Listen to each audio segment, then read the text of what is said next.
Good morning. ഇന്ന് ഞാൻ കുട്ടികൾ ടിഫിനായി കൊടുത്തു വിടുന്നത് ദോശയാണ്. ഒരേ ദോശ ബാറ്റർ കൊണ്ട് തന്നെ എങ്ങനെ വെറൈറ്റി ആയിട്ടുള്ള ദോശ ഉണ്ടാക്കാം എന്ന റെസിപ്പീസാണ് ഞാൻ ഇവിടെ കാണിക്കുന്നത്. അപ്പോൾ നമുക്ക് നോക്കാം. ദോശ ബാറ്ററിൽ ഉപ്പ് ചേർക്കുമ്പോൾ ഞാൻ കുറച്ച് വെള്ളത്തിൽ മിക്സ് ചെയ്താണ് ചേർക്കാറുള്ളത്.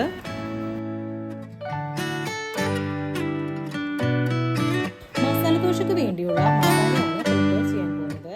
പാൻ ചൂടായി കഴിയുമ്പോൾ ഓയിൽ ചേർത്ത് കടുക് പൊട്ടിക്കുക. 1/2 ടീസ്പൂൺ ഉഴുന്ന് ചേർത്ത് റെഡ് കളർ ആകുന്നത് വരെ മൊരിയിക്കുക.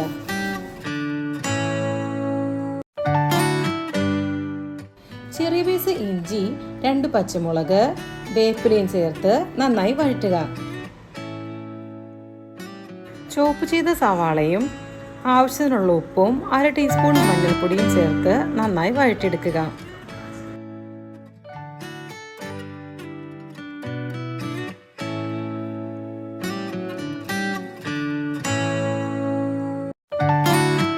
ബോയിൽ ചെയ്ത ഉരുളക്കിഴങ്ങ് ഉടച്ചതിന് ശേഷം ഇതിലേക്ക് ചേർക്കുക. നന്നായി മിക്സ് ചെയ്തതിന് ശേഷം 1/4 ടീസ്പൂൺ ഗരം മസാലപ്പൊടി, 1/4 ടീസ്പൂൺ കുരുമുളക് പൊടി ചേർത്ത് നന്നായി മിക്സ് ചെയ്യുക.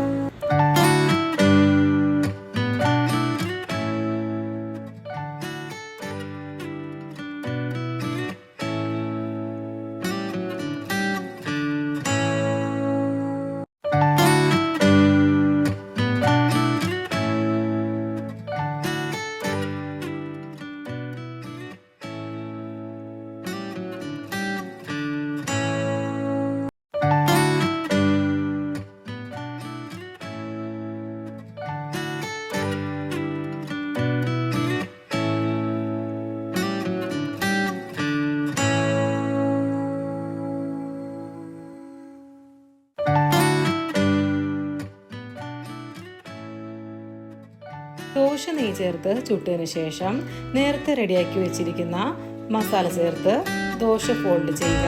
മസാല ദോശ റെഡി.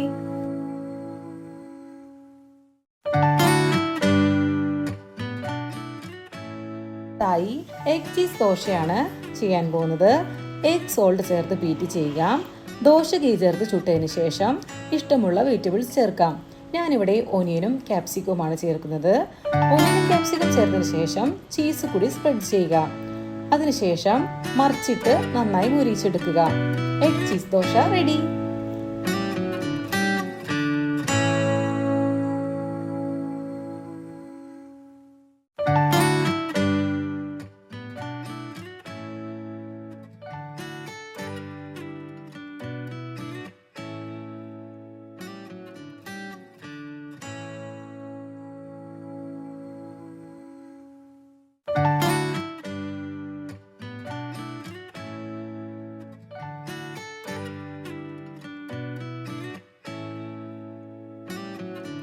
അടുത്തതായി ഓനിയൻ ടൊമാറ്റോ ദോശയാണ് ചെയ്യാൻ പോകുന്നത്.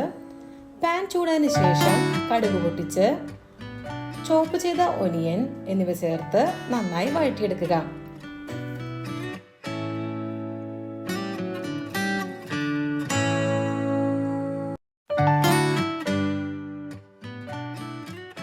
ക്രഷ് ചെയ്ത ടൊമാറ്റോയും വേപ്പിലയും ചേർത്ത് നന്നായി വഴറ്റിയെടുക്കുക.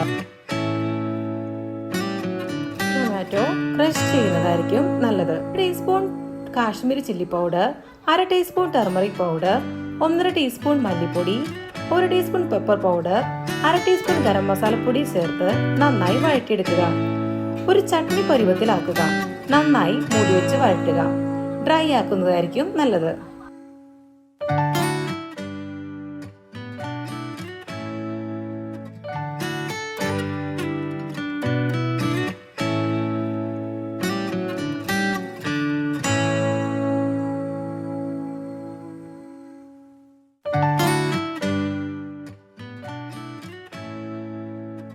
ദോശ ഗീ ചേർത്ത് പരത്തിയതിനു ശേഷം ടൊമാറ്റോ ചട്നി കൂടി സ്പ്രെഡ് ചെയ്യുക.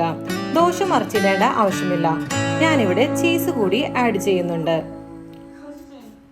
ഓനിയൻ ടൊമാറ്റോ ദോശയിൽ ചീസ് ആഡ് ചെയ്യേണ്ട കാര്യമില്ല. ഇവിടെ കുട്ടികൾ റിക്വസ്റ്റ് ചെയ്തത് കൊണ്ടാണ് ചീസ് ചേർക്കുന്നത്.